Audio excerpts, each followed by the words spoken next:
gonna take this from my perspective, right? Alright.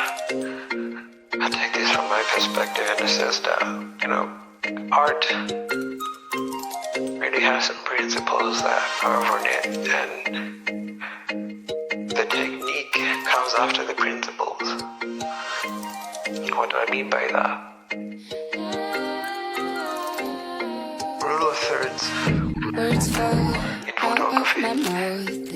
It needs you to know how to frame the shot in your camera. So you can learn how to frame the shot in your camera. You can learn some techniques to help you do that. Because always focus the middle focusing point here. Or imagine a grid or just put up the grid or whatever. My point is, rule of thirds could even go apply photography, you need some technique, right? Now you go to painting. Painting, rule of thirds in Mawangasa apply. But in rule of thirds in painting, the technique will be different. Because in painting you're not framing the shot through a camera lens. You're framing the shot in your mind.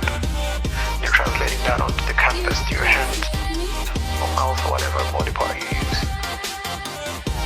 So my point there is technique is different from principles, and as it happens, most of the principles as I have illustrated in the example of painting and photography, I'm gonna apply different disciplines of art. So now people don't get it because they don't get technique. Or when they don't get the principles, or when they don't even get both,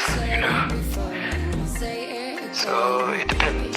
That's a little bit broad, not as broad, but there's still multiple paths to finding an answer to that question. But in my own perspective, I would assume that this guy is talking about the principles that guide whatever kind of visual art that you're in.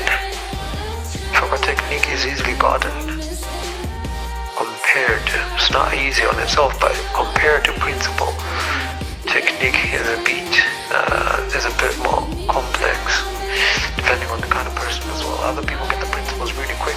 That's why you see Arduino, they scribble and just doodle. Well, the pictures are still pleasing because the principles apply. Nobody fancies that they're really good with the technique and you get this polished work of art, but it's just not there.